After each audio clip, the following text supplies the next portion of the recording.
Good afternoon ને જય શ્રી કૃષ્ણ. ભગવાન હવનું સારું કરે એવી શુભેચ્છા સાથે આજના નવા વિડીયોની શરૂઆત.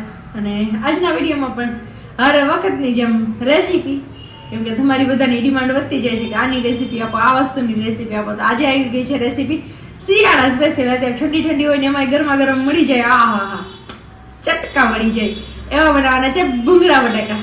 તો ચલો ફટાફટ જોઈ લઈએ ભૂંગળા બટાકાની રેસીપી. બટાકાને આપણે ધોઈને પાણીની અંદર નમક અને બટાકા નાખીને મૂકી દીધા છે બાફવા માટે. નાની બટાટી નથી મળી તો મેં મોટી લીધી છે.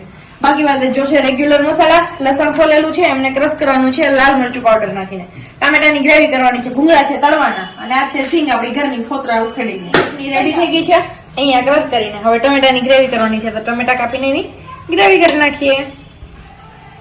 લસણની ચટણી ગ્રેવી બધું રેડી છે, તેલ પણ રેડી છે કેટલીમાં.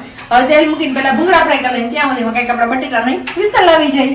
ચલો અહીંયા આપણા ભૂંગળા મેડા છે તળાવા, એક પછી એક ઘણો નીચે ઉતરવા. તળી લઈએ પેલા ભૂંગળા બધા, પછી વઘાર કરી દઈએ. ફૂલ ગરમ નથી કરવાનું, લાલ મરચું નાખવું એટલે બળી ના જાય. હિંગ નાખી દઈએ, લાલ મરચું નાખી દઈએ, અને પછી જે આપણે ગ્રેવી તૈયાર કરી દીધી ને એ ગ્રેવી લસણની ચટણીમાં એડ જ કરી દીધી એકલું નાખે. સ્મેલ આવી હો લસણની જોરદાર, કાંઈ ન ઘટે. એટલી જ હળદર નાખીશું, કેમ કે આપણે લાલ કલર લાવવો એટલે હળદર વધારે ન નાખીએ તો ચાલે.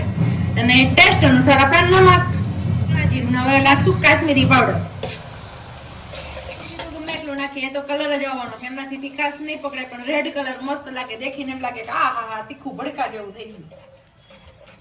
સેજ એવો ગરમ મસાલો યસ પડે ને એટલી વાર સુધી આપણે એને સાતરશું, એટલે ઉપર થોડું એવું તેલ છૂટું પડી જાય. પછી એડ કરીશું બટાકાના, પછી ઉપર નાખીશું જાજી બધી દાણા ભાજી અને ખટાશ માટે લીંબુ ઓલરેડી રેડી રાખ્યું છે, પછી નાખશું લીંબુ. ચલો તેલ છૂટું પડી ગયું ને ગ્રેવી મસ્ત મજાની પાકી ગઈ છે. હવે એડ કરી દઈએ આપણા બટાકા બાફેલા. પછી ગરમ ગરમ સર્વ કરી દઈએ બધાને. બધાને કોને સબ્જીને આપીએ, પછી ટેસ્ટ કરીને આપણે કહે કે કેવા લાગ્યા.